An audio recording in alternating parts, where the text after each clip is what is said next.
In this month of February, Streaming Things is brought to you by Chester Copperpot, David Malfara, Rabid Dog in a Barbie Car, Jose Ruben Cruz Rodriguez, Thomas Alexander, Aaron Layton, Emmy, Valerie, Stanton Valentino, Crystal Trujillo, John Collins, Ghost, Andrew Gray, Jen Robinson, Kate, Chloe Richardson, Kalisha Reeves, Kiki Newton, Kevin Strother, Jeanette Murphy, Casey McCain, and the one and only Enza.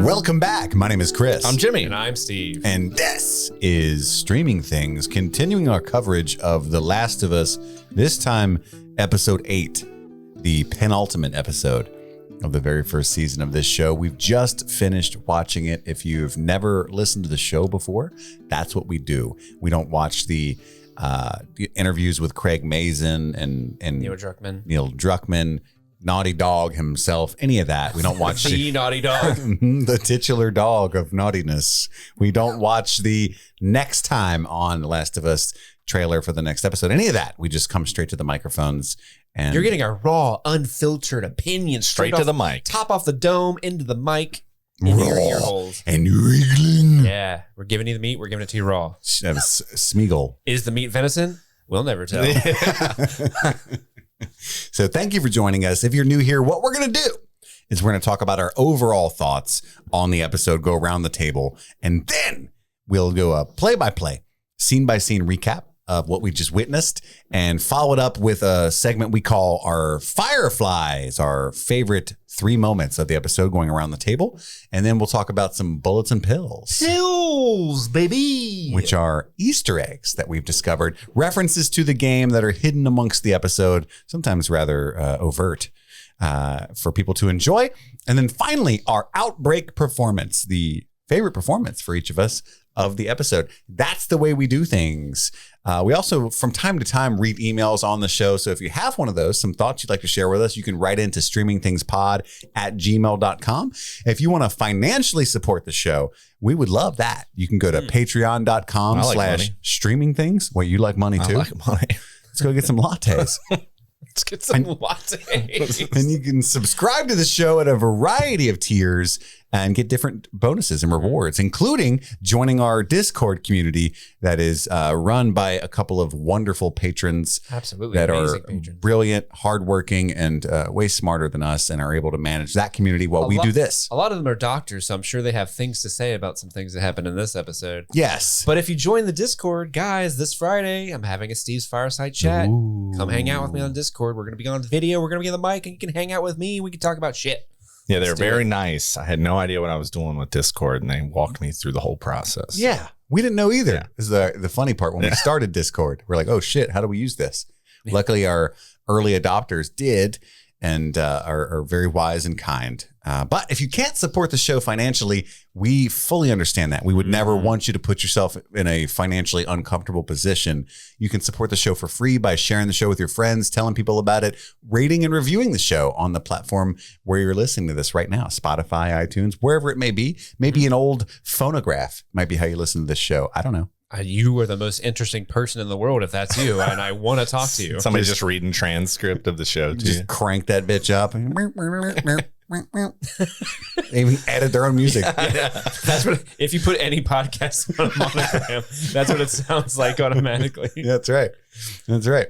So thank you for joining us. However you're joining us, I think that's all the business news. You can follow us on social media. We have a podcast Twitter @streamingthingspod. I've been answering Instagram DMs pretty regularly. You can reach out to me there with all kinds of stuff. You can find that at @MoviesAreTherapy, and Steve at S_May05. Nailed it. Fuck yes. Killed it. And Jimmy at Oh My Gad. Yeah. Oh my Nailed it. God. I want to talk to that guy. My gad. But who the fuck is Jimmy? That's right. That's right. It's the next shirt. So we just finished. And there's merch in the link tree and probably in the show notes to this episode. There's some really neat. We just got a Sniper Tony shirt dropped Very today. Exclusive Sniper Tony shirt. It's Tony time. Get it while it lasts. Oh boy. I've been sitting in this attic for 90 years protecting Kansas City and only this shirt on my back. So it's good to finally have another one to add to the old repertoire. It's Tony time. It's Tony time. You know, Ellie would have never been captured had I been watching her back. She probably would have, because I wouldn't have been able to hit anything, but when that man shot that horse, I thought to myself, how many bullets would that have taken old Tony? Oh, Tony, it might be Tony time to find another field of work. They always said the youngins would come replace you, but I think that day might have come. I never thought of actually hitting stuff. Yeah, but it's Tony time to buy the Tony time shirt. If you are so interested, it'll be available for a very limited time, like the next 2 weeks. Yeah, I imagine probably a week after the Last of Us show ends, and then we'll have to come up with some fun Yellow Jackets merch and ad nauseum, folks. Mm-hmm. That's Latin for or whatevs. Little known fact. Oh, I didn't know that. So let's talk about this episode we just finished watching. Everyone is fucking begging me to stop doing a poor imitation of Steve's poor imitation of Tony. What are you talking about? Tony enters the room. Yeah, Tony is here. He's here. Can we? He's sitting up there. Jimmy, you start us off if you're so inclined. What are your thoughts on episode 8? I'm kind of indifferent. I mean, the show had everything. It had religious, cannibalistic, father-obsessed cannibals, right? Cannibalistic cannibals. Cannibalistic.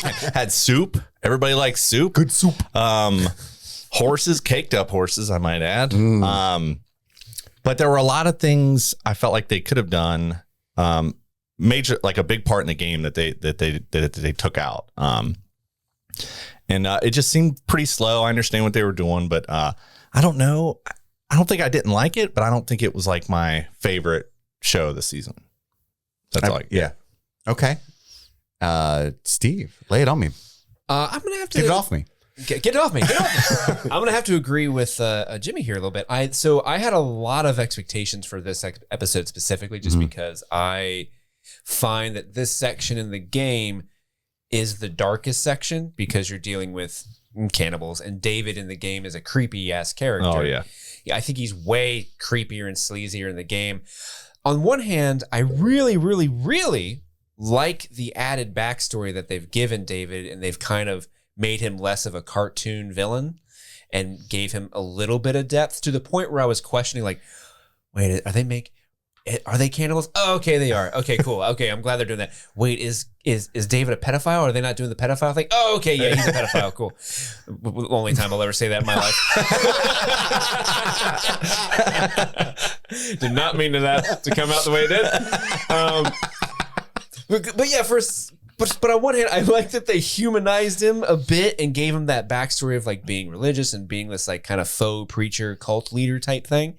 Because in the game, it's not really well established why people are leading him. And this makes a lot more sense and adds a little bit more depth to him. But on the other hand, I feel like the ending specifically, like the last 10 or 15 minutes of this episode, kind of falls flat. And there's a lot of...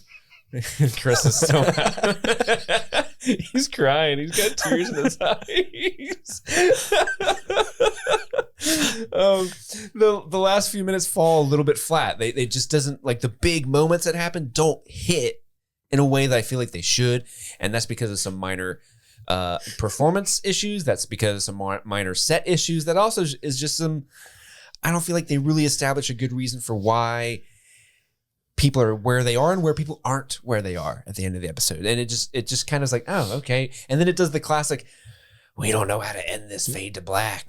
Yeah. Like a lot of times if things fade to black, that's usually a sign of like, we didn't have a good period for this script. So it's fade. Yeah. We do it all the time on this show. But they do be fading to black quite a bit. Yeah. So like, I don't think it's a bad episode per se. But this is the first episode, I think, where I've been a little disappointed because I did have high expectations and it didn't quite meet them. I agree with both of you guys. I think we just got an email. It was like, is this the greatest episode of television ever made, potentially? And is this at least the best of the season? This episode? Yes. Oh, wow. So we just got that email. Yes. Wow. Right as they finished the episode, they sent that in. And I can we read that email? Sure. Like maybe at the end we can read it for a different point of view? Yes, absolutely. Let's do that. Absolutely. I say that to say I'm sorry to disappoint you because I'm sure that you're listening. And this was by a mile the most disappointed that I've ever been watching this show. And you guys, if you listen to me every week, you know that I've been on a train of along with Steve and Jimmy stressing the importance of understanding that this is an adaptation and the mediums are different and they require different forms of storytelling and different methodologies to get the same story across. I've wholeheartedly supported that all throughout. And I don't want to be that guy. But I've had only tinges of disappointment or like a negative surprise ever throughout. I mean, it's been a complete home run for me. Even though I've had high expectations the entire time. So I don't want to say, oh, this time I had, expectations, but it's true that they were a little higher. But I just think that the way that this section of the game plays out is so much better in the game. And we have that point of view already because we've played the game. So we have that kind of expectation, but you're right. It's paced better.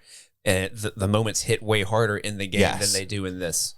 Like there's a section where the most glaring difference that Jimmy was alluding to, where David and Ellie end up having to fight off a horde of infected together.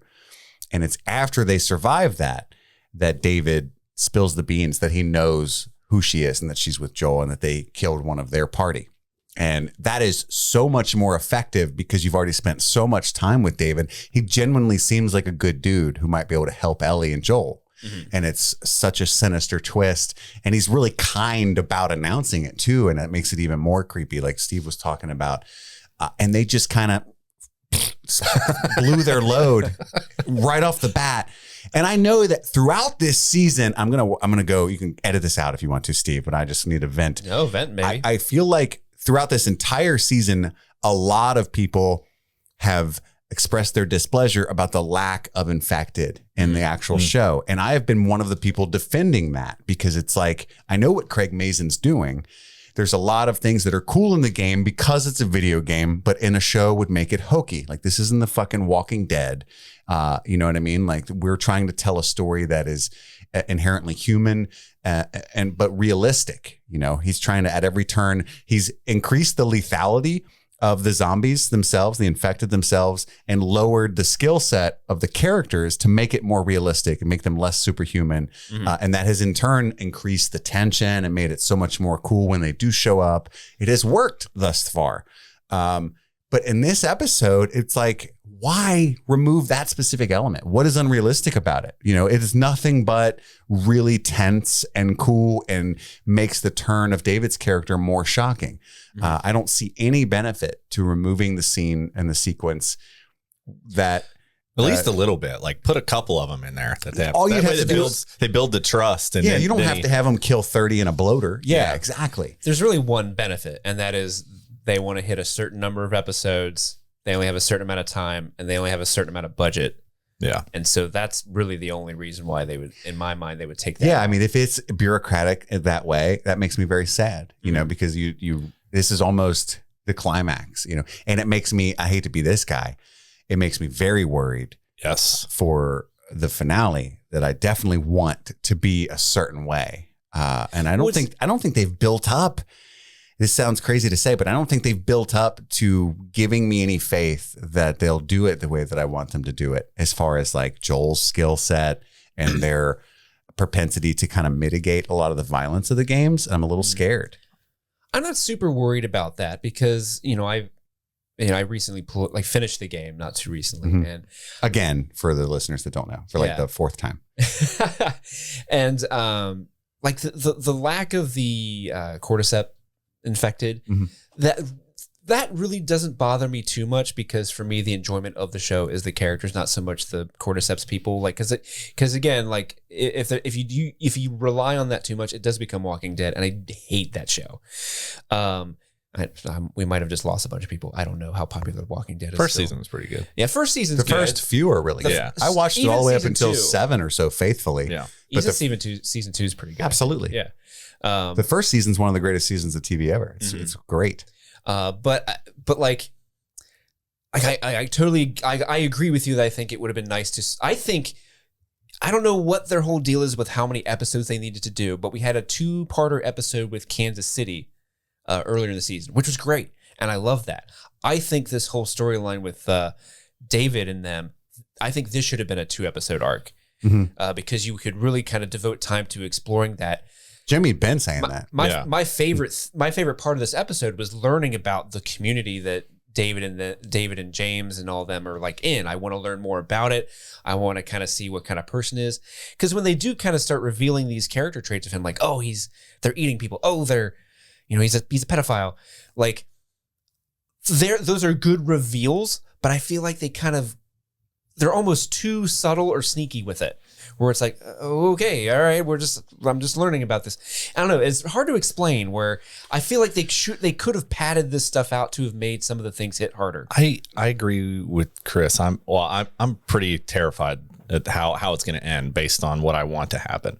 There are a lot of things that I really liked about this episode. And Steve talked about him a little bit. Jimmy talked about him a little bit. I love what they did with the character of David as far as his backstory with the town and how he's really smart and has just manipulated these people because he doesn't even believe, he's not Christian. He just knows that works on people. And so he kind of worships the idea of the cordyceps and then explains it to them as though it's, Christ and all that stuff. And none of that's in the game. That's all great. I love all that stuff.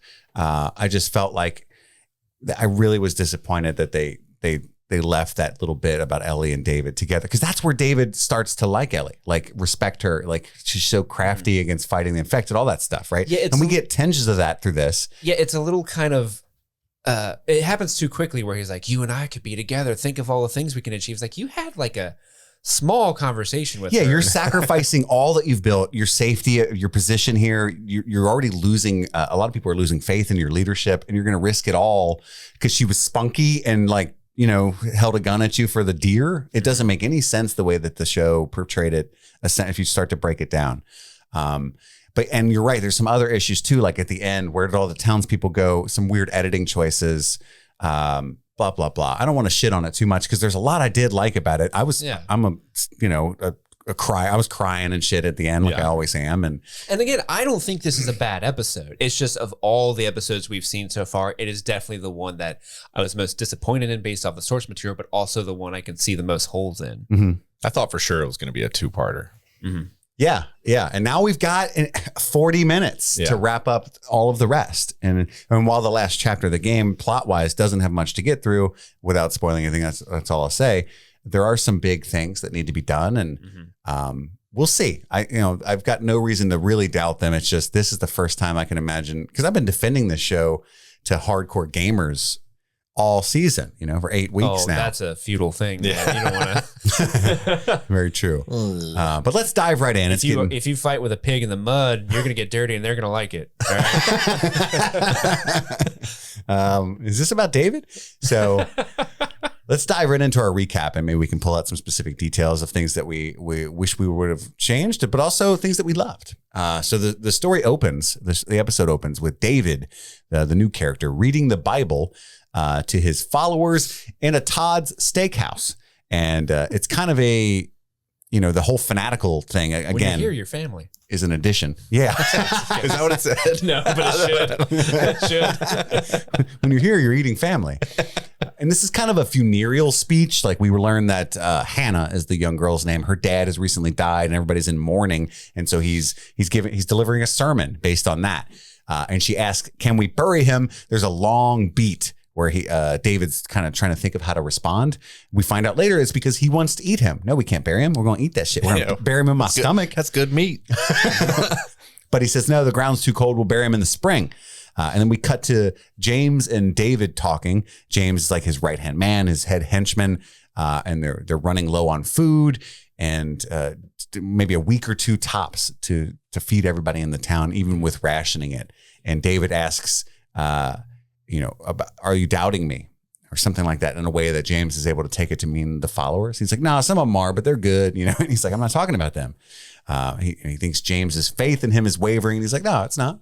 It's strong as fuck. Yeah, because James says something about like people see what they want to see, and that's like, ooh, don't be thinking for your own self, man. Yeah, whoa. Pump Using the that brakes. little noodle up there too much. Not outside the Todd Steakhouse. We're here, man. We're family. Let's talk about it. And so he This said, is church. All right, the Todd Steakhouse. that's all we got. And that's kind of ironic, too. You don't treat me rare. You don't treat me medium. You treat me well done. Where else would cannibals... Nailed it. Their whole religion's based on the... Where else would cannibals worship but a steakhouse? I love it. And lo, the fillet said unto the prime rib, what cut am I? I don't have anything else. I was trying to think. I just randomly said a part of it. T-Bone, get over here. Oh, that's the cross. The T-bone.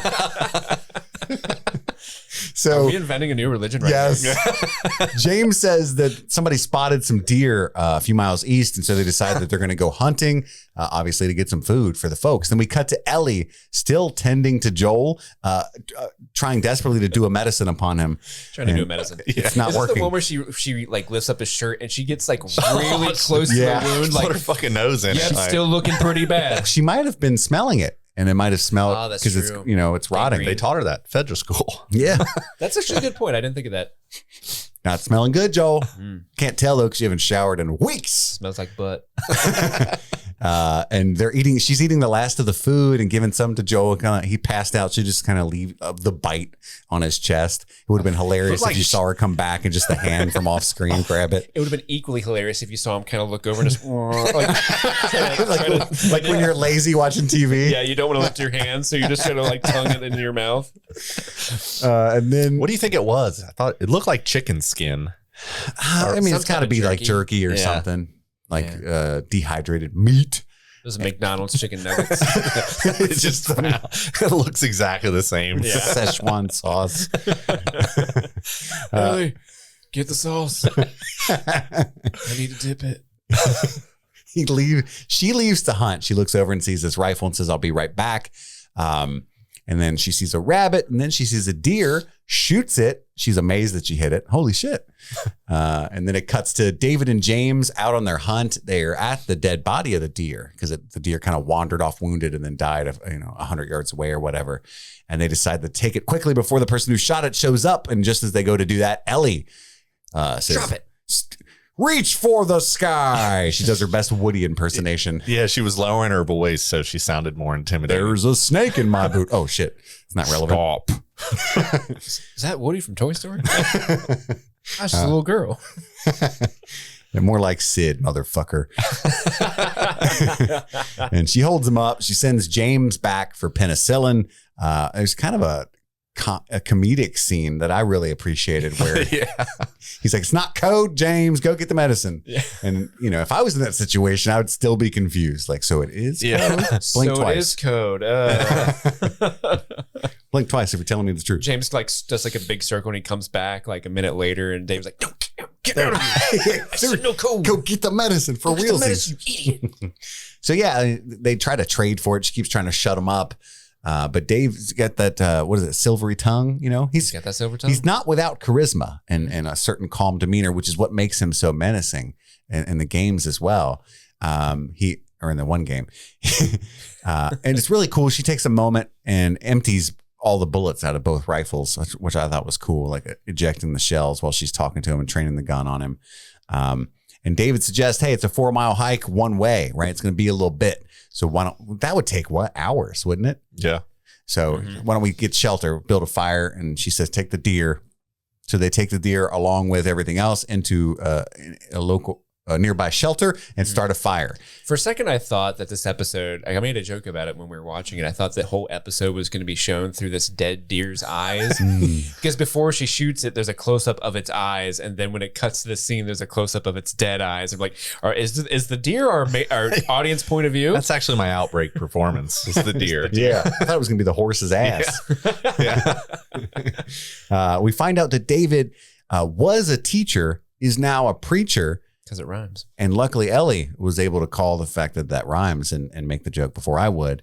The interplay between the two in the scene is really, really fun. It is. Because, he's getting to be, I'm just a nice guy. I used to be a preacher. I found Jesus. And Ellie's like legitimately like asked, like curious about him, but also being kind of a dick. Like he's like, you can join our group. Oh, the hunger group? Oh, you want us to join your hunger club? Cool. I'll pass. Thanks. And that's how Ellie is anyway. She's always been that way too, Joel. Yeah. And David, creep that he is, that's what he likes about her. You got moxie, kid. You got moxie. This was 1930. I'd talk like this. I tell you got spunk. You got spunk, see? You're coming to my hunger club. And so they sit there and shoot the shit for a while. This is where we get all the backstory. He was from a Pittsburgh QZ, the Pittsburgh that QZ. That fell in 17. That fateful day. Yep. And then he picked up the crew along the way, and that's how they ended up where they're at. And we also find out this is where he immediately spills the beans. The beans are out of the bag now. That the guy that was killed by Joel in episode 6 is Alec, Hannah's father, a member of his crew, and he knows who she is and that she's only got one friend who must be injured, and she gets very upset immediately. Alarm bells ringing. Because why does he know this, Chris? Because I don't know. Everything happens for a reason. Oh yeah, That's how he knows. You got to be the girl. There's a higher power. There's only 2 girls I know, and you're the same one. I'm bad at math. I wasn't a math teacher. One's daddy died. I don't know your situation, but you got a man that could be your daddy. I don't know. Look, I'm pretty good with girls. I did hit the shit out of the other one. That's not what I meant. Get your mind out of the gutter, Steve. I was going to make a joke about how he punches them and then. Oh, that's better. Oh, you're just beating her? Cool. Yeah. So, and then their crew is, James has a gun. He does sneak back. He brought the penicillin, but he also thought it was Navy code. So he's like, I'll just do both just to be safe. Covers bases. And he actually did bring the penicillin, though. David says, put your gun down before Ellie even sees him. So he could have allowed James to shoot her there. And he tosses her the penicillin and she leaves the deer and runs away. And James says, are you just going to let her go? We get back to Ellie. So James, that was an equal trade, all right? We got her deer. She got her penicillin. This is what business is. He could have left it at that. Fed the peeps. But he's got to be a weirdo. Yeah. So she gets back to Joel. She shoots him up with the penicillin. None of us here are medical professionals, right? We don't know how to do a medicine. How do you do a medicine? I don't know that you just fill that motherfucker up and jab it into the wound. Directly dead center. Maybe. I thought it would go in the vein. Yeah, I love how he has like a U-shaped stitch and she's like, just right on top. I think it goes in like the muscle. Because like when you get a penicillin shot, they don't go right. They don't go put in it the in your vein. vein. They just put it in your arm. But that's like in the fucking liver. Yeah. Or I think it's the liver over there somewhere. Yeah. Liver's in the back, but that's a big ass needle. She wanted that shit to do the job. So she put it center mass. I get it. I mean, that's what I would do in that situation. Yep. Stick it straight in there. I mean, she doesn't know. She's not a medical professional. She doesn't know how to do a medicine. No. So she's like, hey, I'm just going to shoot it in here. Joel, and I'm about to do a medicine on you. Yeah, and then cuddle to keep him warm, which I respect. And we cut back to the town, Silver Lake Resort. David and his crew. The town is cooking. There's 5 cans of sauce left and a mystery meat. And she says, what's this? And the man pauses, which is never a good sign. Definitely not human. Venison. And we thought as a group watching this, I guess it might be deer. We don't think it is, but it might be deer because they just got one from Ellie. But no, the next scene is them bringing the fresh deer in. Alarm bells. Definitely human. I think it's Alec. So they want to kill. Everybody wants Joel dead. They've heard rumors somehow that they had found the girl that was with Joel out there. They're all quietly awaiting. I imagine when James like ran back to get the penicillin. They're like, "We found the girl." He's running through because James is a gossipy bitch. I got tea, everybody. And the whole walk back, he's like, "Hey, David, I'm real sorry. Did you go gossiping again?" Yeah, I went gossiping again. You know I talk hella shit. I can't stop it. I just got to spill the tea. This shit was juicier than Hannah's dad's ass. I'm telling you. That gossip I had to spill it. I ate it. I didn't do anything weird. Come on now. I just ate it. Come on. Don't make it weird. We're hungry. So they bring the deer back. Everybody's sitting there waiting for justice to be delivered. And Hannah can't control herself, as we alluded to earlier. She's like, kill him. Which is a fair request. And kill him. But you interrupted Father David. So he walks over and slaps the holy shit straight out, right out of the chair. Awful. Yeah, like that was Put some stank on Like, it for sure. I would not have been shocked if before he did that, he slowly pulled out talcum powder That's what I was and gonna say, covered- baby powder. gave her the pimp hand. yeah. And he Jesus. says, "You're not without a father. I'm your daddy." And you interrupted me, essentially, right? And then the mom who watched her daughter get hit like that leaves for off frame for a second. And you think, oh, she can't stomach her daughter being treated this way. She's angry. She's stormed out. No, she went to get David the biggest plate of food of everybody in the room. That's the plate of someone who eats professionally at Golden Corral and knows how to fill up those goddamn bowls. I know plenty of people that eat at Golden Corral. It's so wild. And honestly, this scene is so effective because it does a really great job of visually showing the fanatical control that he has over this community. And it's all in Hannah's mother tells you everything you need to know about how much crow these people are willing to eat. Metaphorically How much speaking. Alex they're willing to eat. Yeah, and it's also effective because like then he starts to lead them in prayer and He says grace. does like the bless us with Christ the living bread. And it's like, oh, the body of Christ because they're eating bodies. Get it? Yeah, Yeah. Metaphor. indeed. The little crackers, the wafers, the communions. They don't have the wine though, which is a bummer. No. Well, They're in they a don't. I bet steakhouse. David They should does. have Bourbon or something back there. They probably drank all that. Peanuts. Peanuts on the floor. Somebody clean these up. So we cut back to Ellie. But also he watches them all like just start chowing down because most of the people don't know that's what they're eating. They all think it legitimately. 9 out of 10 don't know it's human. And he kind of watches Hannah start eating what is her dad, and he has kind of like an odd little smirk to him, like eating her dad. Hilarious. and James knows what it is, and you kind of see him hesitate to do it. Yeah, he's not as happy. Yeah, there was a few of them that knew that took a second. Everybody before with they a took the beard. bite. Yeah. If you're going to follow me, you want to be one of my disciples, you need to grow that beard. You ever seen Duck Dynasty? That's what we're in. That's what we want here. Yeah. Not up in here.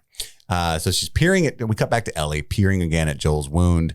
It's looking worse, if anything. Let's be real. So she gives him some more. Why the fuck not? How long's it been? Double down. It's medicine time. No more Tony time. It's medicine time. Pardon?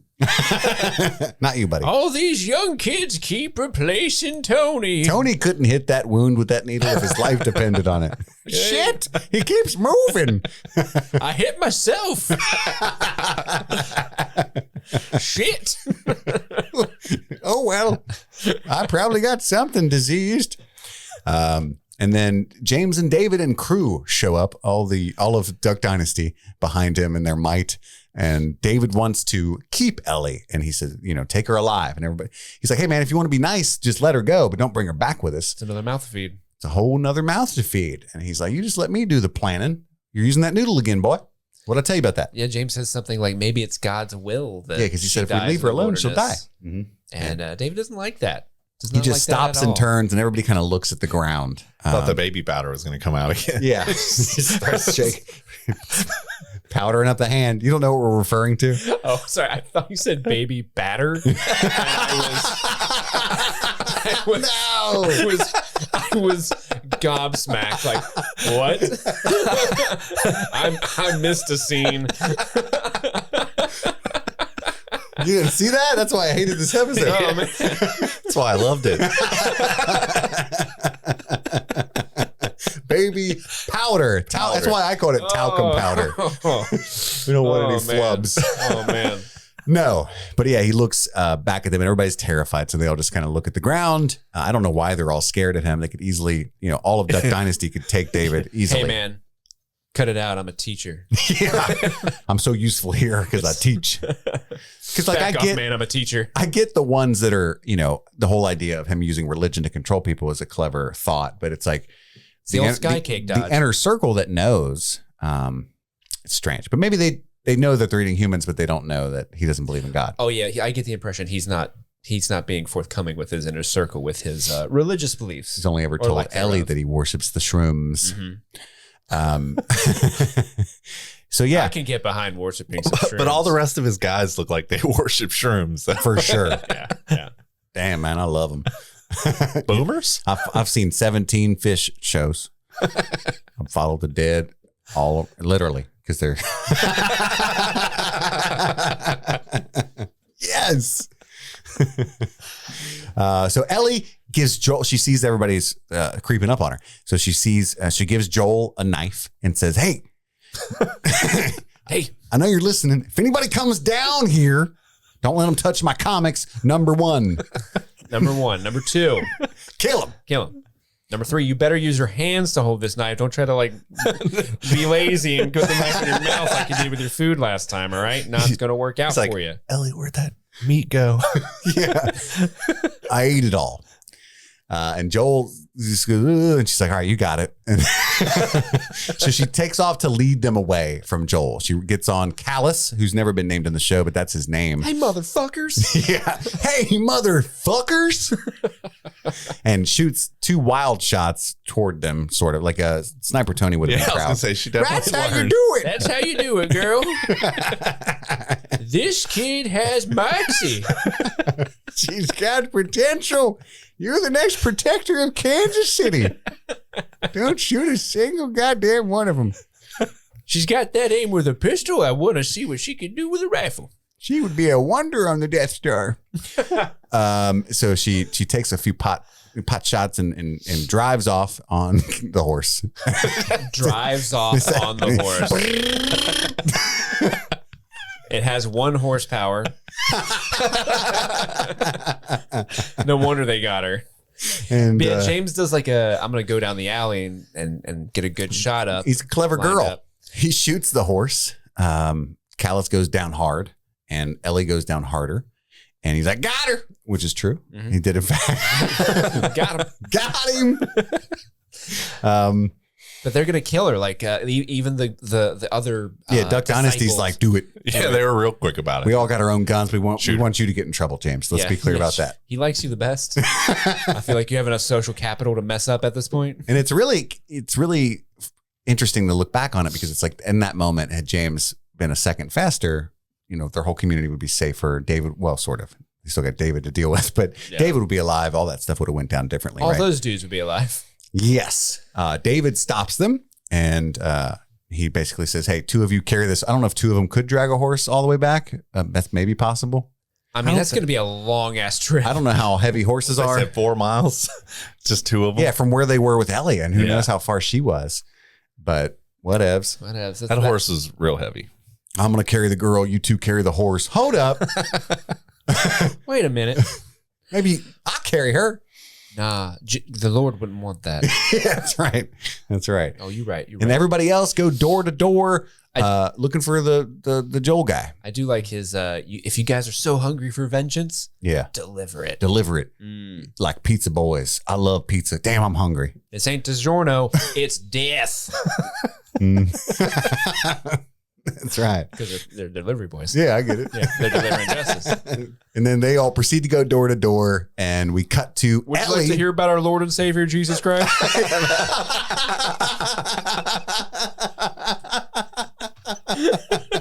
Do you have a moment? Also, we're looking for a crazy man. That's why Joel's hiding. Oh, fuck. Don't answer the door. It takes forever to get those fucking guys to leave. That's hilarious. Stealing that joke tomorrow. You're welcome. But Joel hears them creeping, and he stands up for the first time in weeks because Ellie told him to. Mhm. It was at her behest. When the guy gets down to the basement, he The sees penicillin was finally kicking in, all right? It takes a day and a half. that second shot's what did it. Yeah, that'll do it. He sees the empty mattress with stains on it, and he's like, "Ugh," and gets real scared, which anyone would. Yeah. And creeps around the corner. Joel gets all stabby when his neck. And Surprise, motherfucker. He just kind of jumps out of a closet or something and just buries that steel in right, the like guy's through neck. his spine. Like, Yeah, it dude was- fights with 9 inches of cold hard steel in his spine. Put up a good fight. He did. Well, gurgled and thrashed. Mm-hmm. I And mean, then what can you do at that point? Joel quickly takes a nap because you got a power nap after that. I did like that how he started the nap while the guy was still gurgling. He's not going to get up. Well, he's not going to get up. I did Well, all you I'm did? going to do. A little disco nap in, we'll be all right. Got to put your feet up. Wouldn't that what the Marines do? Yeah. Sleep with their legs up. 5 minutes, you're good. That's what allowed him to like take out those other guys. He took that quick little power nap. Oh my God, he had so much more energy. Yeah. After that, the other guys. It's like, I should have been napping this whole time. Fuck. Yeah, little micro nap. Nothing gives you more energy than killing. Oh boy, here I go killing again. We cut to Ellie. She wakes up in the cell because she had passed out when she fell off the horse. David is sitting on a chair right outside the bars waiting. And she's like, why am I in a cage? And he says, because I'm afraid of you. I love that. You're scary and strong. David's the smartest guy we've run into this whole entire show. Yeah, he's trying to hype her up, you know, make her feel good. And she says, eat shit, dick cheese. Dick cheese. And that kind of is how the whole conversation goes. And we cut back to more bearded wonders stalking, looking for Joel. Joel knocks them out.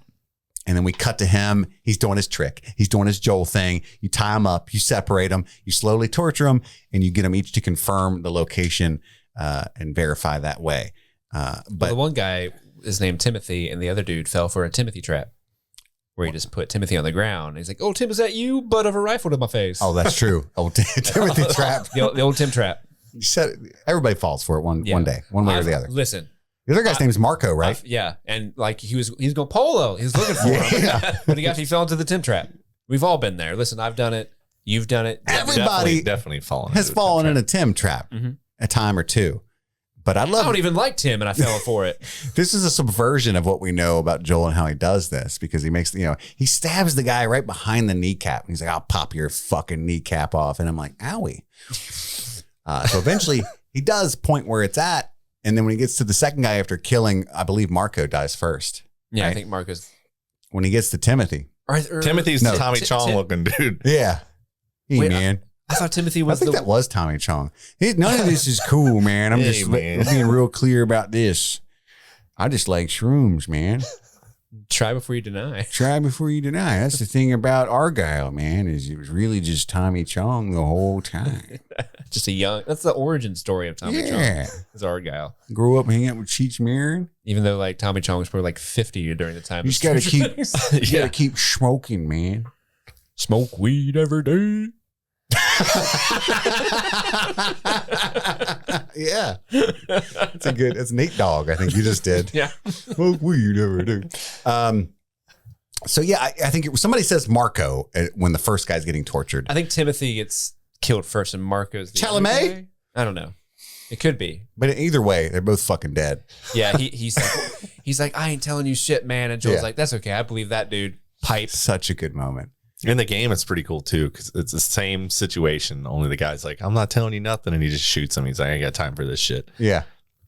So, and then after that, he knows where Ellie is, or at least all I saw him get confirmed is where he's at. Oh fuck! I did it too early. No, he points because the one guy's like, it's. He says, show me where you're at, where we're at. It's not a town; it's a resort. Yeah, Silver Lake. So he could probably look in that map and be like, "Oh, there it there's is. the resort." I googled it. Mm-hmm. I didn't even need to hurt you guys. I'm real sorry. This is before Google Maps, so I did a map quest. Printed them out. Yeah, folded them up in his back pocket. Yeah. Hope I don't get lost on the way to the resort. And we cut back to Ellie in the cage. She's trying to escape, and then she sees something off camera that freaks her out. She backs away. David comes in with a plate of food and maybe some hot tea, maybe some lavender or something to calm her down. Oh, yeah, that'll work. And chamomile. He looks over. She saw a whole ass ear sitting on the ground, and he's like, "Oh man, she saw the ear." I knew we shouldn't have been playing around with that thing. Because why would one ear, be down on the ground where they doing the whole like Pulp Fiction thing, like, you hear anything?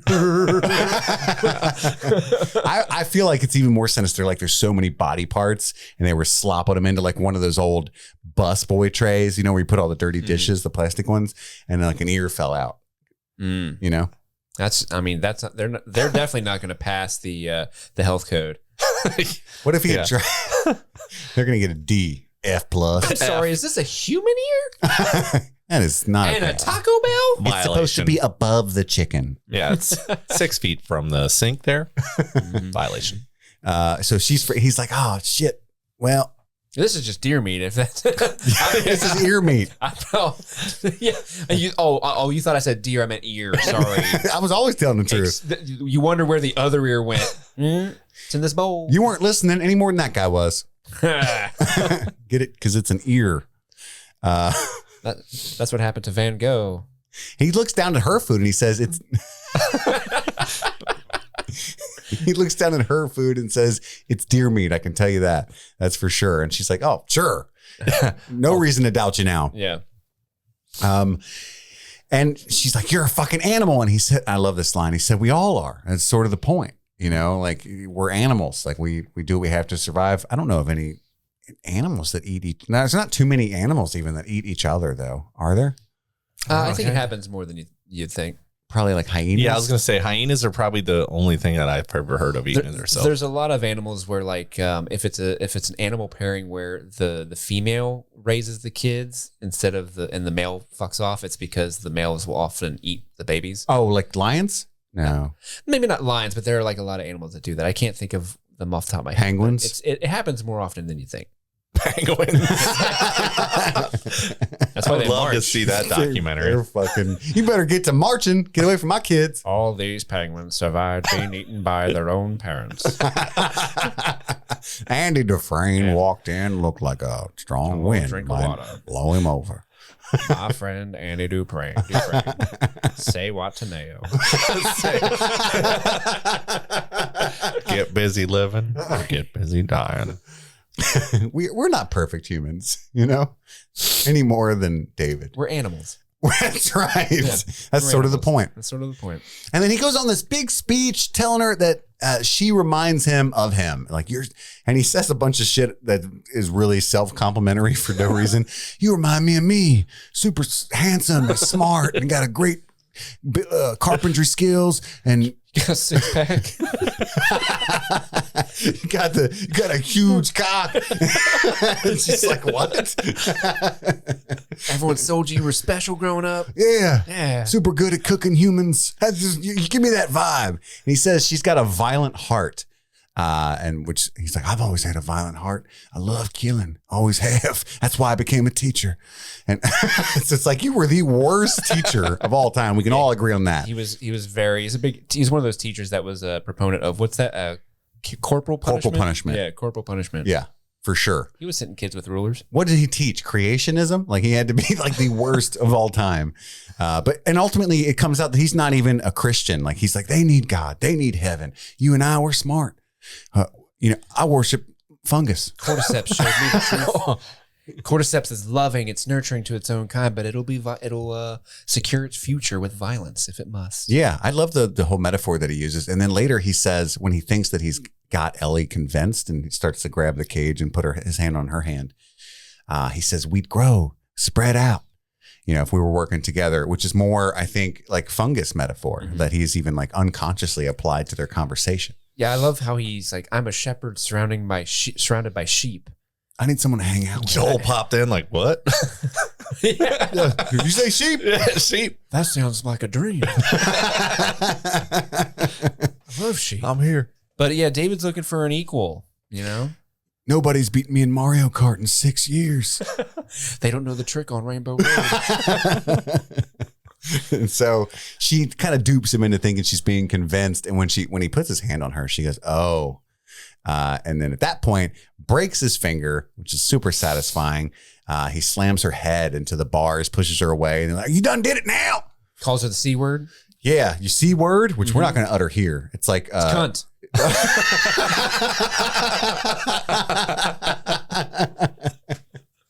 We've said that word many a times on here. That was locked in, ready to go.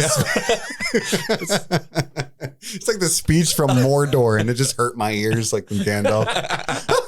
The black speech. Yeah. You're the mouth of Sauron. Yo, Ron Burgundy, yo, poop mouth. Poop mouth. Why'd you say that? We cut back to Joel wandering in a blizzard looking for Ellie. He finds her backpack. He finds the dead horse, Callus, and he's like, holy shit. Look at that ass. That thing is just Jimmy was quite wowzer. taken with this horse. It was a beautiful shot of just the horse's ass. He made us pause. It was very nice. And then he sees 3 human bodies dangling like they're being bled out. Like the to be Predator butchered. was in there. Yeah. One of them was missing a head, right? I think all 3 of them All of them were. were. Yeah, Oh, they all were they've been headless? skinned and prepped. They really lost their heads. Yeah, they did. And then everybody comes for Ellie, or at least James and David, to unlock the cage. They grab her. She fights back. She bites David. And then they lay her on the butcher table, the butcher block, and pull up a, what kind of knife is that, Jimmy? A choppy chop knife? Cleaver. Cleaver. Yeah. Pulls up a cleaver. Choppy chop. And then he says, wait, I'm infected. And they pause. She's like, what are you talking about? Because David had been bitten. She's like, now you are too. And Infected. then roll up my sleeve. I'm not lying. And he sees the bite marks that are well healed by now. And James is given pause in that moment. I don't know. It looks pretty fucking real. I don't like you anyway. This is kind of pushing me over toward that other side. David's like, she would have turned by now. Look at that wound. It's years old. And James is like, I don't know, man. I'm a superstitious fella. Yeah, for sure. That's why I follow you. And in that moment, she takes her chance, grabs the cleaver and cleaves James, gives him the old choppy chop in the neck, right in the jugular, I think. I'm no scientist, but he did. Yeah, jugular. It's pouring a lot of blood. And then she takes off running, and David pulls out a gun and does his best Tony Time impersonation. And from 3 feet away, pops 3 shots off and doesn't hit a nary one of them. But he's, Doing me proud. By the way, we've never talked about this. But wouldn't you say that Joel's wound was pretty terrible? Yeah. I mean, I wouldn't want it. Wouldn't you say it's a terrible wound? I would say that. It's a terrible wound. Dr. Brenner. Hello, it's me, Dr. Brenner. I'm here. I'm taking time. I've been purposely injecting children with cordyceps. Let me tell you, the results are great. You saw Kansas City. Sure. Yeah. I did. This is Anthony. Anthony, that is what we call him. He's been helping me out. I don't know how, but he's been helping me out. Let me be honest with you. He doesn't do much around the lab. I just love his personality. That man can party. You ever take him in the Nina? Oh, all the time. All my best friends go into the Nina. I do prefer that he showers first. Because I love the guy, but there's a stank. I get it. Yeah, and there is quite a stank. But yes, Mr. Miller, Joel Miller's wound, it's quite terrible. Thank you. I just figured you'd have some 2 cents to shed on that. I know you're an expert in terrible wounds. I have one right now. You're still laying in the desert, I hear. I'm Skyping in. Tony did definitely not shoot you, though. He's innocent. Good one. So she runs off, grabs a stick out of the fire. Where'd she get the stick? I'm going to get my stick. Where'd she get the Bernie stick? Give me get that stick. Was there a fireplace? There's a fireplace in Tony's Steakhouse. That makes sense. So she grabs a Bernie stick. When you're there, your family. Somebody say Bernie stick. God damn it. We're bringing all the rogues gallery of Streaming Things characters. I just wanted a Dementor to pop out. We're not going to do it. But we are going to do Stone Cold Steve Austin. No, we're not. So she throws the stick at a curtain, sets it ablaze, and then runs off. He comes in, and there's this funny moment where David looks at the fire and he's like, I should probably focus on this issue. Nah. And I think it's really good symbolism for how he's willing to sacrifice everything for this fucking disgusting, Need. Yeah, sure. Whatever. Depraved hobby. Desire. You know how creepy, horny dudes be doing. Mm-hmm. And so he gives up everything he's willing to and chases after Ellie. He's like, I got all the keys and all the doors are locked. And the whole thing's burning down. So it's like, I think there's a problem for both of us at this moment. But he's not seeing it that way. And then they play a little quick game of hide and seek. And Ellie sneaks in the kitchen, grabs a knife, and sneaks up on David, stabs him in the side, somewhere around the stomach area. I think that's his stomach. She penetrated there, but he hits her to the ground. She goes for the cleaver. And he rolls her over and he's like, yeah, I like it when they fight, all that weird shit that he does. Yeah, he's like, you don't know how good I am, what I could have given you. He's still trying to be like, hey, you could have had the great life being a preacher's wife. We could have ruled all 13 of these hungry losers together. Yeah. You could have joined the Hunger Club. But no, she gets a hold of the cleaver, I think, and stabs him with it. She just goes to town. Yeah. Well, he rolls off and then she goes ape shit and stabs him probably 15 times. And this incredible, like Bella Ramsey, I don't know, a lot of people, you know, we often laud performances and applaud them when it's like really intense emotion, right? Like they always cut to these clips of like Jake Gyllenhaal screaming and Matthew McConaughey crying in Interstellar. And it's like, that's not always what powerful acting is. Sometimes it's really understated, subtle, and you're picking up minutia of emotion, right? Sometimes. And in this moment though, even though it's like this very dramatic, I mean, I'm speechless. Hats off to how Bella Ramsey performed this scene because there's so much loneliness and anguish, and she doesn't want to be a murderer, right? Like, to my knowledge, she didn't kill the guy. You know, Riley was already infected, and she didn't kill the guy in where the fucking city that was because they changed it. Was it Kansas City? Where they? Yeah, it's Kansas City. In Kansas City. So like, she's killed her first 2 people ever, you know, and she's a kid, and so there's a lot going on right now. So I'm trying to get at, and like you sense that, like I was in shambles. I was over there blubbering like a baby. It's a lot. It's very cathartic after what she's gone through with, you know, what we've gone through with her, but intense. And then she wanders outside. Joel stumbles upon her, finds her, hugs her. She thinks it's another attacker and she freaks out. He says that, you know, hey, it's me, baby girl, you know, and as somebody with a daughter, I was in shambles. Well, that mirrors the shot of him and Sarah in the first episode because they do the watch shot where he's hugging her like that. Like, it's okay, baby girl. Like that's what that is. Yeah. Like where you can see the watch, you mean? Yeah. Like, and he says like, it's okay, baby girl. Yeah. Like, that's all the same line too. Brings her up. It's like the same shot. Yeah. Nice. I didn't catch that. Awesome. Any other thoughts on this final part, the sequence before we move into our fireflies? Well, they walk away and we get that fade to black. That money fade to black. Anywho, Steve, let's do this. Our top 3 favorite moments, our favorite fireflies of the episode.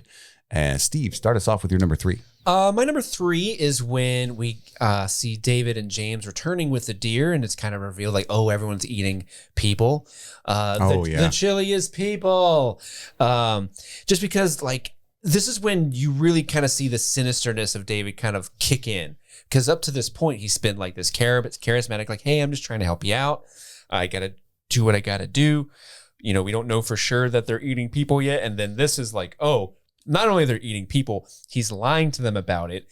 And he like backhands this girl. And it just really kind of sets the stage for how sinister it is. Because then he's like, he sits her down and he's like, how are your daddy-os? You know, and like all the people are eating the food and they're obviously starving. And I expected one of the people to be like, we've had one dead dad. Yes. What about second dead dad? And then there was a person on the side who said, I don't think he knows about second dead dad. What about 11sies? What about 11 dead dads? But yeah, I really liked just how this scene really kind of flipped the script and it just made like, oh, these people are just as much victims as anyone else because this guy's lying to them and feeding them, unbeknownst to them, their loved ones, which is fucked up. It is. It's frowned upon in most circles. Yeah. Not cool. Jimmy, you're number 3. My number 3 is when Ellie's in the cage, or specifically after she breaks David's fingers, and, and as he's leaving, he's like, "All right, well, we're gonna chop you up into tiny little pieces." She says, she finally tells him her name. And she's like, tell him Ellie is the girl that broke your fucking fingers. And that whole interaction when they come back to get her, and how quickly she is to think like, I'll bite this fucking guy and tell him I'm infected and try to stall some time. And of course, when she takes out, is it James? Troy? Did we say he was played by Troy Baker? We haven't talked about it yet. No. I think we're saving that for Bullets and Pills. Oh yeah. Okay. Sorry. Baby. No, I just really liked that part. She was quick on her feet thinking, and it was really cool. Yeah, that's a great sequence. My number 3 is when Joel is with Marco and Timothy, and he says, "I believe him." You know, it's just it never gets old, that murder in Joel. I love it every time. Yeah. So is this the hardcore I don't fucking play Joel that you guys were wanting to get from the video game? Yeah, Yeah, 'Cause absolutely. this is much more in line with what he is in the game, where he just fucking ice cold and just kills these dudes. The reason thought. it's not even like hokey 80s action style though. Like it works thematically in the game because he loves Ellie so much. He's not going to lose his daughter again. He's already lost his daughter before, right? Now he's got a new daughter, and there's nothing that will stop him. Like he made a mistake. And so in his mind, like there's nothing he could have done, but in his mind, he feels guilty, right? And so he will stop at nothing and he will do terrible things. And so I like that. I want to see that. You know, that's a cool part of his character. Steve, what's your number 2? My number 2 is what Jimmy was just referring to, and that was Ellie in the cage with David. I like their interplay. Who the fuck is Jimmy? Yeah, that's what I was going to say, but I didn't throw you That's off. what not Andy was talking about. Good point, not Andy.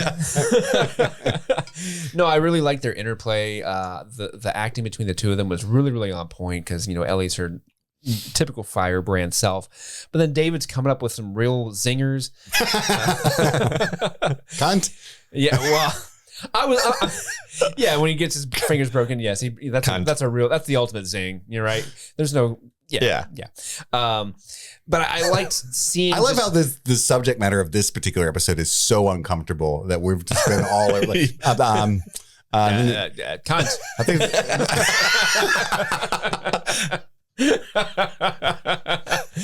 But yeah, I loved hearing his worldview because it is different from the game. It kind of makes a lot more sense than what the game's doing, and it just makes him even more evil. The fact that he doesn't even believe in this faith that he's proselytizing, and and just seeing his fingers and the part where he's like ramming her against the cage to get the keys back from her, like Jesus, that's so violent and it's really scary. And it I really agree. set the stakes. What about you? That's my number 2 as well. The David monologue and the Ellie breaky is what I said. Ellie Ellie breaky. I again, not to really beat a dead horse here, because there's a dead horse. Jimmy, thoughts? Yeah. But I really think the change that they did with making him this like manipulative, fake religious fanatic was a stroke of genius, and I liked everything about all the nuance that they added to his character. Just to reiterate what we've already said. So that's why it's my number 2. Jimmy. I wish I could have been a fly on the wall when the prop guys were making that horse's ass. Hey guys, you want to go on break real quick? Hey, Don't come in here for a half hour. Damn, a half hour. I got to put it. I got 3 minutes. I You guys want to take a smoke break or what? code on it. My number 2 is your number 3. The Joel torture scene is what I wrote down. They kind of alluded to the map trick when he met with that old couple in the cabin, and but I was really happy to see him actually pull it off. And he's like you said, he's super violent because he's in he loves Ellen and he'll do anything and hurt anybody to get her.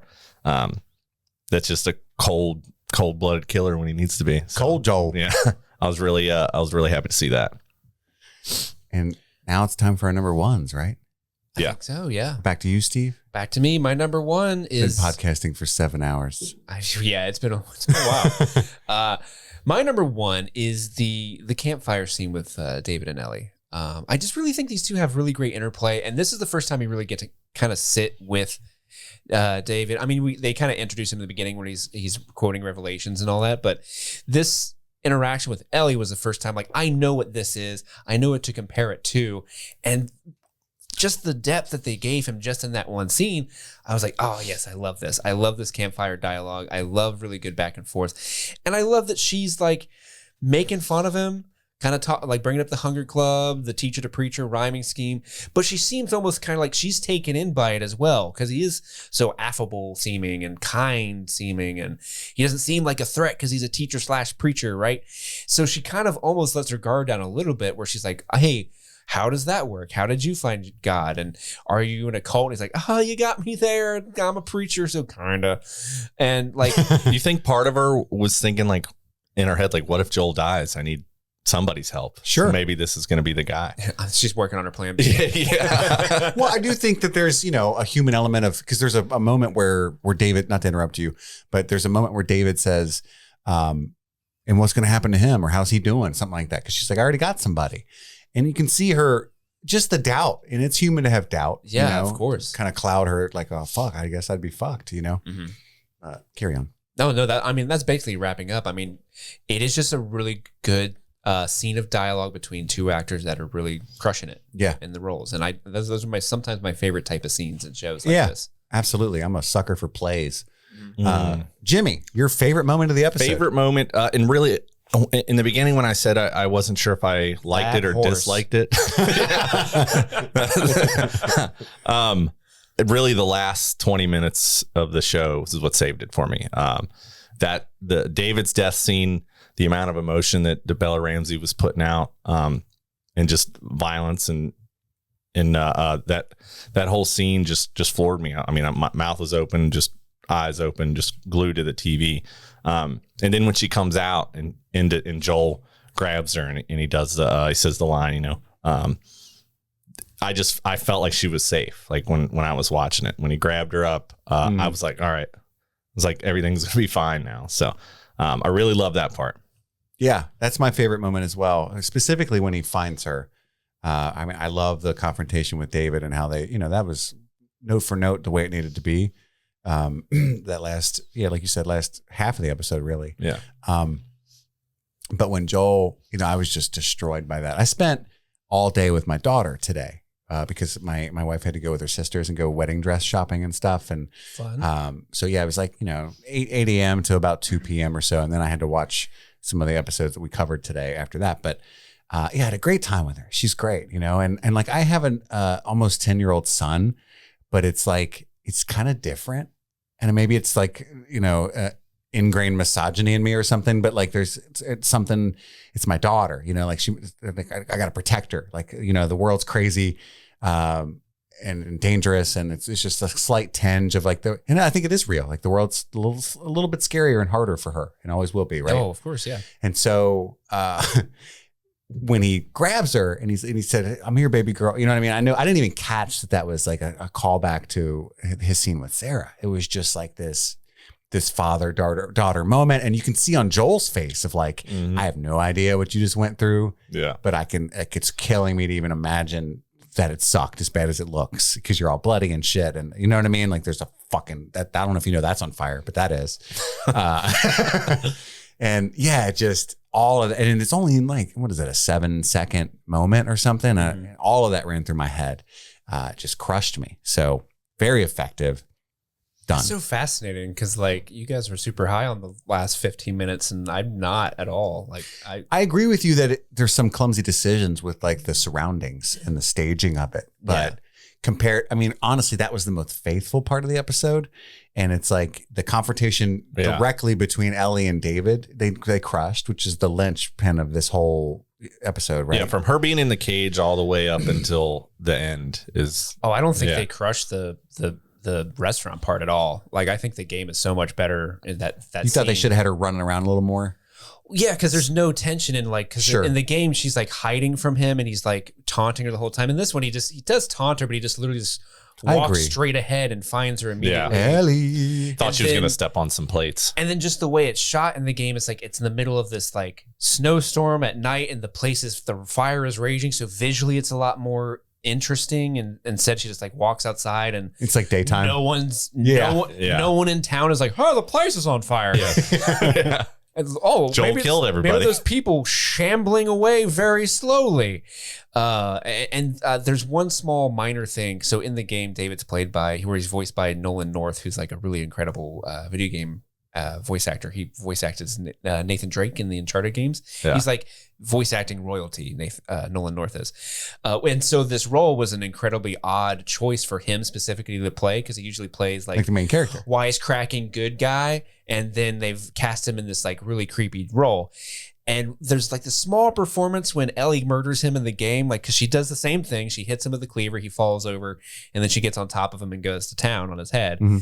There's like this small little thing where when she gets on top of him before she starts going to town, he gets one last little like and it's like very effective when that scream's cut short. Yeah. And that doesn't it just seems so like, oh, I'm rolling over and I'm dead. Like I just don't feel like it really hit the notes that the game does. And that was the thing that was like, okay, well that didn't land. And then of course the fade to black is kind of, all right, well that ended. Yeah, I agree. I do think, and again, I brought my own personal shit into why that particular moment just like that's great, bowled me over. Sure, and like that's why I intentionally look for that. Right? It's like, how can I relate to this as much as possible?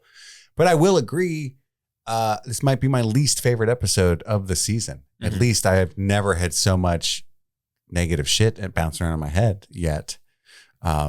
Which is sad because it's one of the coolest parts of the game. It's one of the most effective and memorable. You know, I've been looking forward to this since they announced it. Well, since I played the game. Yeah. I was like, oh my God, how are they that's going to be crazy. It's going to be like a fucking horror movie. And it should have been, and it wasn't, you know?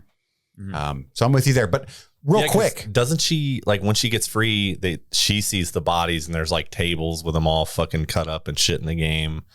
Yeah, I think she's the one that wanders through, and that's how she finds out Joel goes through the fridge and sees like 10 bodies. Uh-huh. Like, yeah, Joel's the one that wanders through the fridge. I can hear his voice. Oh, God. Like, oh, God, I got to get Ellie. Dang. I'm out of here. And that's another, like, she's probably dead. Well, I'm leaving. That's 2 down. I'll take one of these with me, though. I might get hungry on the road. Take a little ham I'm going to get a son next time. That brings us to our bullets and pills. Pills, baby. And let's rattle them off, folks. I mean, I'm sure you guys got a ton. I've only got a few. Jimmy. I really don't have a whole bunch. It's just some like the deer scenario is a big part of the game. It's a really annoying part of the game. Like actually hunting the deer. Yeah, hunting the deer. You have to hit it 3 times. With a bow and arrow. Mm-hmm. Yeah, that's another thing. She hasn't gotten a bow yet, which is upsetting. I feel like Craig Mason was like, shooting bows is really hard. There's no way she would learn in the time frame that we have realistically. And so we're just going to take that out. Go ahead. Just the very first shot of the resort. That's a vista. That's like shot for shot a vista from the game when I think Ellie first escapes the guys and like because she actually leads them out of the town that Joel is in, and she kind of loses them for a second, and then she kind of wanders on to the resort because that's not where they stay at in the game. They're not staying in the resort. Yeah, but you do have a big fight with them there, and that vista, that wide shot that they open the episode with is like exactly what that vista of the resort looks like in the game. I'm gonna say Joel sneaking around and killing when he's getting with Timothy and Marco. Timothy? I'm so tired. I'm so tired. Tony's brother. Timothy time. I haven't seen him in 80 years. It seems like a dumb, obvious thing to say, but I just felt like the most like stealthy. Specifically in the scene you were talking about, when you play as Ellie at the resort, you actually kill like 8 of those guys, I think. It's also really confusing in the game as Joel when you're going around the blizzard, and it's hard to find your way. So yeah, you can't see this. There's that scene where you got to get past a wizard and answer. Joel has to answer 3 riddles to get past the Answer wizard. me these questions 3. Tony, is that you? No. Look, don't pay attention to me. It's Timothy. I've got a wizarding hat on. Okay, we've lost our minds. The blizzard was one of my pills. Yeah. They didn't really do it, but they made it like extra snowy when Joel came out, and I was like, oh, they're alluding to the blizzard that's supposed to go on in this scene. Mm-hmm. But then when Ellie comes out, it's perfectly clear out. So. I had the rabbit. They showed that one shot of the rabbit that she was going after, and that's opening to the whole David chapter is her killing a rabbit with the bow and arrow. So Yeah, it's one of the most memed things from the game. Like, Because it's such an adorable rabbit. weren't you talking about like there's a like the way it's introduced? You're just like, here's the snow, and this cute little rabbit peeks its head out, sniffs around. Ooh, I'm a rabbit in the snow, and it comes out, kind of just, oh, what a nice day. Neck and arrow in the neck, and it's like just this violent death. And there's that scene where weren't you talking about it? Yeah, there's a Twitch streamer that it was watching that, and it's hilarious. She's like, "Oh, look at the bunny." Steve. Well, you mentioned, Jimmy, that Troy Baker plays James in this episode. Troy Baker is the voice actor that plays Joel in The Last of Us. So that is the guy that actually brought this character to life originally. And Troy Baker is also one of the like VIP voice actors in video games and all sorts of medium. Like if you've played a video game, you've probably heard Troy Baker's voice. He's very prolific. he's in a bunch of cartoons too. He did like Christopher Waltz's voice in American Dad. He's done all kinds of crazy shit. Mm-hmm. Yeah, he's a real G. That's pretty much all I got. Oh, that's all you got? I wrote down Pittsburgh, but I can't remember. Well, Pittsburgh was where Kansas City took place. Well, that's what I mean. In the game. I think, was that an allusion to the game? The fact that he said he was from Pittsburgh? Yeah, I think so. So it is a bullet and pill. So I'm a genius. Yeah, you nailed it. I had Todd's Steakhouse, same location, where all that mayhem happens. Oh, it took place at a Todd's in the game? Yeah, Todd's Steakhouse. Is it Lakeside Resort or what was the name Silver of it? Lake Resort. Is it Silver Lake? Mm-hmm. And the only other one I had was just like how David dies, and that whole interaction was pulled from the game, but not a lot of little things that I picked up on. Yeah, I mean, like the whole interaction when she first kind of pops up on him, they're like, drop your guns. That whole interplay is almost word for word for the interplay in the game. The scene in the cage where she's in the cage and he puts his hand on her hand, like that's almost word for word from the game.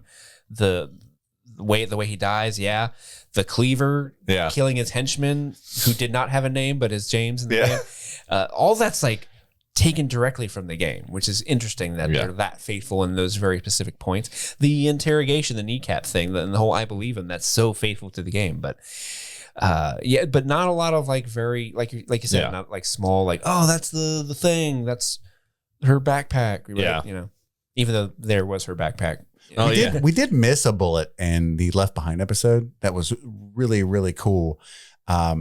When Captain Kwong is offering her the two pathways, right? To be an officer or to be a grunt, the keys or the cup. On the key ring is the Naughty Dog emblem as one of the keychains. Oh, I didn't notice that. Oh, nice. Somebody wrote in to tell us that. It's pretty neat. Huh. Well, speaking of writing in, did you want to read that email for the person who actually sounds like they love this episode and thought it was amazing? I really want to hear their opinion. After we just shit on all of it. This just came in from Q, we'll call them. I don't have permission to read their name. Hello, all of the Streaming Things members. Hello. Melons. The melons. Aw. Yay. Melons lives. Like nearly every email you guys receive, I absolutely love the pod. I feel like I'm in the conversation with you and find myself strongly agreeing and strongly disagreeing with mostly Steve. And he didn't say that. And each and every one. And who the fuck is Jimmy? And with each and every one of you, like I would a friend. Listening to you guys is honestly such a joy and makes my day many of the days I listen. Oh, I get it now. Oh, it makes his day. Yeah. I get it. I'm a smart man. I've been wanting to email for a while, truthfully. I've never had a great question or any cool remark, so I've not emailed ever until now. What a great time. Honestly, this is a really great time. Well, I am fresh off of finishing episode 8 of The Last of Us, and I'm just blown away. Personally, that might have been the best episode of television I've ever watched. The way I was enthralled by every moment, the way I felt myself sobbing at the end, just perfection. My question for you guys, number 1, do you think this was the best episode of the season? Number 2, was it also one of the best episodes you've ever seen?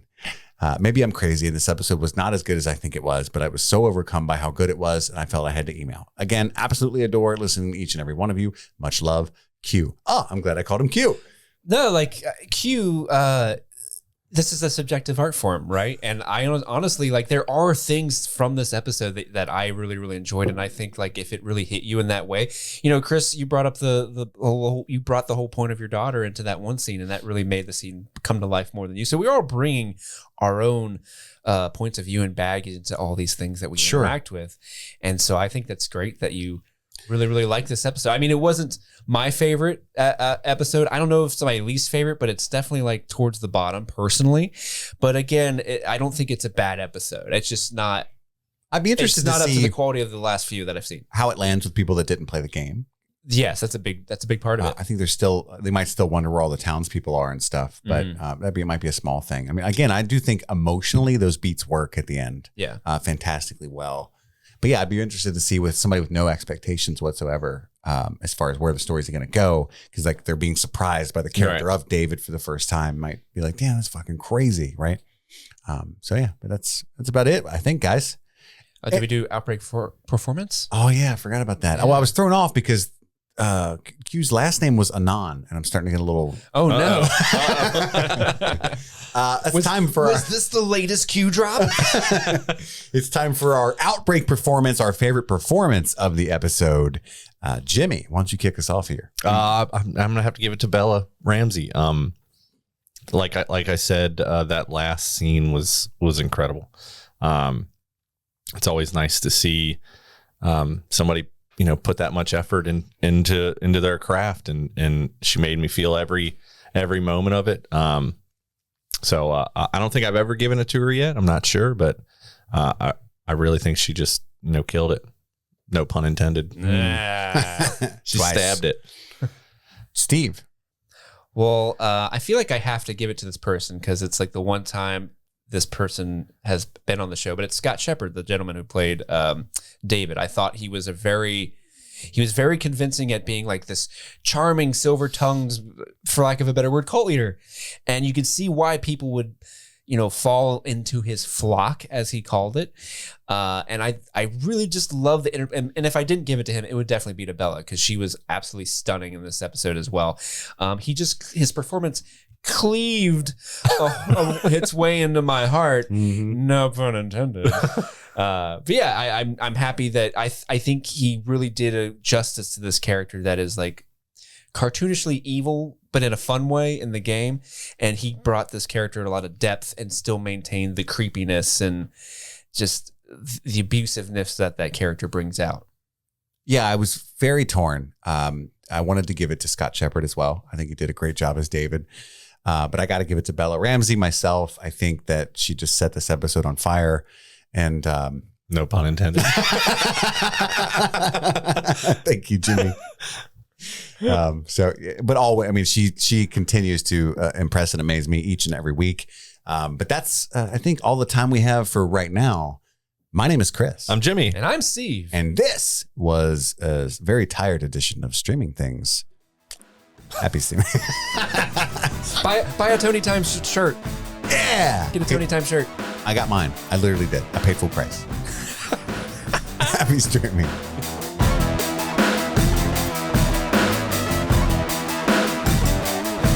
It's the end of the episode in the month of February, the month of love. So it's time to show some love to our brand new patrons this month.